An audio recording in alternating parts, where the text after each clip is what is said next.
Les neurosciences peuvent-elles nous aider à comprendre les freins et les leviers à la mobilisation humaine sur des projets d'ampleur comme la construction de la résilience alimentaire? C'est la question qu'on s'est posée et qu'on a posée à des neuroscientifiques à l'Institut du cerveau. C'était en décembre 2023. On fait le point avec Maximilien Chaumont, qui est chercheur en neurosciences et qui est à l'initiative de l'organisation de cet événement. Bonjour Maximilien, on s'est rencontrés déjà il y a quelque temps et on a fait une intervention avec Alexandre à l'Institut du cerveau sur le Mhm. sujet de la résilience alimentaire. Déjà, peut-être, est-ce que tu peux nous expliquer ce que c'est l'Institut du cerveau?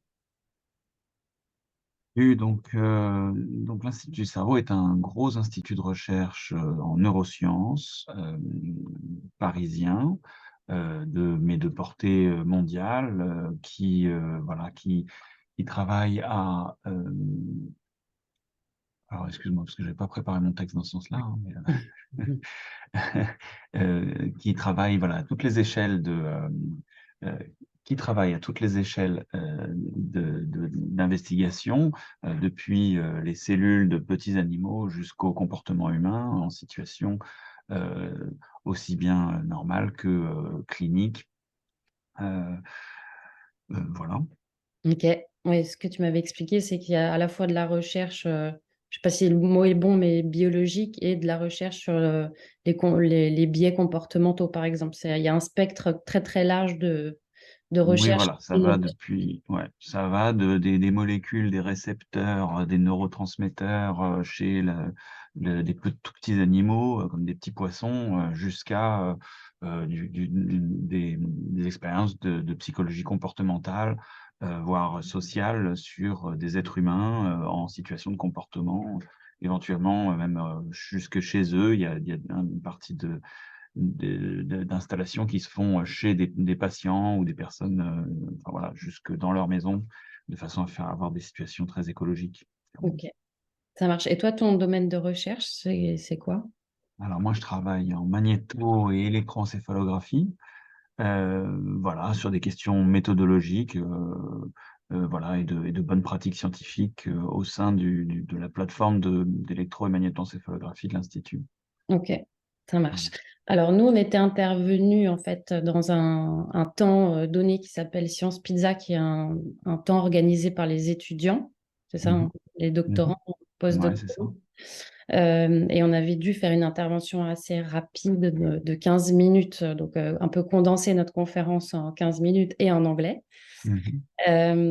ce qui était quand même un challenge. Donc c'était il y a plus d'un mois. Qu'est-ce que tu en as retenu? Qu'est-ce que ça t'a apporté en termes de contenu? Alors, c'était intéressant de vous voir tous les deux qui venez d'un univers assez différent, voilà, venir nous expliquer ces problématiques. Moi, ce dont je me souviens, c'est d'un public donc assez relativement jeune, enfin voilà, étudiant, qui était très intéressé, très curieux sur la question. Certains étaient assez informés. Comme on avait un créneau très court, effectivement, c'est vrai que c'était difficile d'amener beaucoup de matière. Mm. Voilà, mais enfin, tout le monde était assez enthousiaste et intéressé par le sujet. De toute façon, enfin voilà, tu t'en souviens, c'était assez agréable. Ouais, nous, c'est vrai qu'on avait un objectif en venant chez vous, on en avait parlé, hein, c'est que Mhm. nous, on a un sujet de savoir comment parler de notre sujet qui peut être perçu comme anxiogène, parce qu'on parle de crise, même si derrière, on ne parle pas que de crise, on parle aussi des solutions et de la Mhm. résilience, des différents types de résilience qui vont avec. Ouais. Et c'est vrai qu'on venait avec une sorte de problématique qui était, enfin, on va en parler. Nous, on s'était un peu focalisé sur l'idée de biais cognitifs Mhm. qui seraient des freins à l'acceptation ou l'acceptabilité. Je Mhm. sais pas quel est le bon mot voilà, de pouvoir déjà juste entendre le sujet dont on veut parler et Ouais. ensuite d'arriver à mobiliser des personnes. Et c'était pour ça aussi qu'on était intéressés, nous, de faire cette intervention. Et on Mhm. avait amené voilà, cette mini-conférence un peu sous cet axe-là. Et on Ouais. était quand même satisfaits d'ailleurs, parce qu'il y a 3 personnes, dont toi, mais donc 2 autres personnes qui ont accepté de nous donner du temps pour pouvoir travailler par la Mhm. suite ensemble sur eux, l'approche qu'ils ont. Donc, un étudiant qui est il me semble, allemand, qui en plus Oui, a je me déjà souviens eu bien. une réflexion sur le sujet. En fait, il a déjà un petit peu travaillé sur les Ouais. problématiques de logistique dans des contextes humanitaires, donc de savoir Mhm. comment on parle aux gens justement de crise et comment l'humain est capable d'entendre cette notion de crise et à quel moment ça fait levier et à quel moment, au contraire, ça fait frein. Et puis une autre étudiante qui, elle, d'après ce que j'ai compris, c'est un peu plus personnel. Elle est devenue végane ou végétarienne, je ne sais plus. Et donc, elle a étudié elle-même ces notions de biais pour essayer de comprendre dans son entourage comment amener le sujet et comment en parler. Mais toi, tu n'avais pas forcément. C'était intéressant parce qu'au final, tu nous as un petit peu challengé sur cette idée de, de se dire que peut-être c'est pas les biais cognitifs qui sont un frein pour aller travailler sur le sujet. C'était ça, peut-être que je voulais qu'on puisse élaborer un peu Ouais. ensemble. Ouais, ouais, bah, ça me fait plaisir que tu aies bien retenu effectivement cette remarque que j'avais faite. Pour moi, c'est assez important comment dire, il y a un hype un petit peu sur les biais cognitifs de nos jours dans la société civile, on peut dire. Enfin, voilà, dans la population, il y a beaucoup de titres qui sortent. Ah, les biais cognitifs nous empêchent de faire ceci, nous empêchent de penser comme ça, etc. De penser comme il faudrait pour prendre en compte la crise climatique, les dangers, etc. Ça, c'est, comment dire, d'un côté, il y a du vrai là-dedans. On a une part de notre cerveau qui est câblé, effectivement, qui est mal câblé pour certaines de ces dangers, certains de ces dangers, disons. Euh, mais en même temps, l'humain, au cours de son histoire, a su, euh, par la construction notamment euh, ce- de sociétés, et par la création d'imaginaires collectifs, euh, complètement dépasser ses limitations dans beaucoup de situations.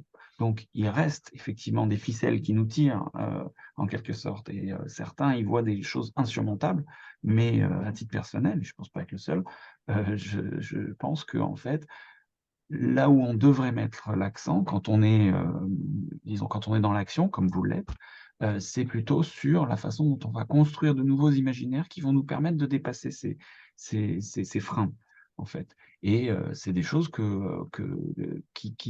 ne devraient pas être si difficiles que ça. Je t'avoue que je peux pas aller beaucoup plus loin dans cette réflexion, parce que c'est aussi la réflexion que j'ai moi-même à l'heure actuelle, mais en fait,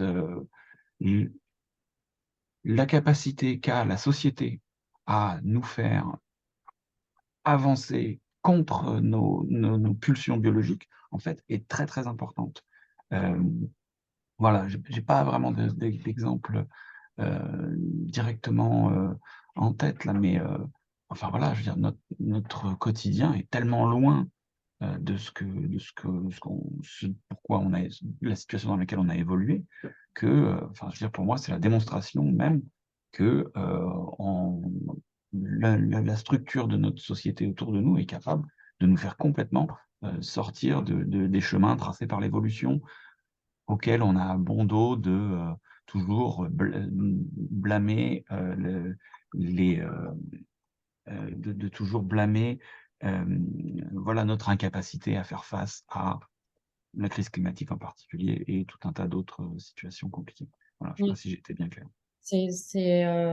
C'est pour ça que quand on avait discuté, tu m'avais dit peut-être il faudrait ouvrir le champ, en tout cas des investigations à la psychologie sociale et aussi plutôt à voilà, comment le collectif, Mhm.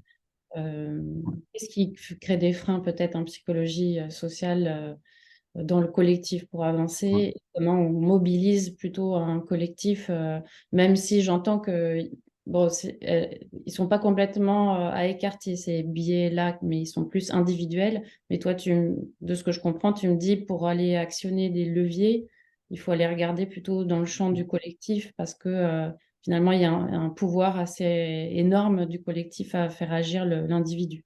C'est ça? voilà, voilà, exactement, tout à fait. Moi, je pense qu'il faut aller contre cette tendance qu'on a depuis quelques décennies à isoler les gens dans leurs propres réflexions seuls face à la crise, au changement climatique, face à ceci, cela, comme si chacun était responsable uniquement de sa propre relation avec ces questions-là. En vrai, voilà, c'est des problèmes de groupe, c'est ensemble qu'on pourra gérer ces questions-là. Et voilà, et la façon dont les normes, les attitudes collectives vis-à-vis de différents problèmes forgent notre capacité à réagir est à mon sens fondamentale, et une clé qui sera seule à même de nous permettre de surmonter Oui. les challenges qui viennent.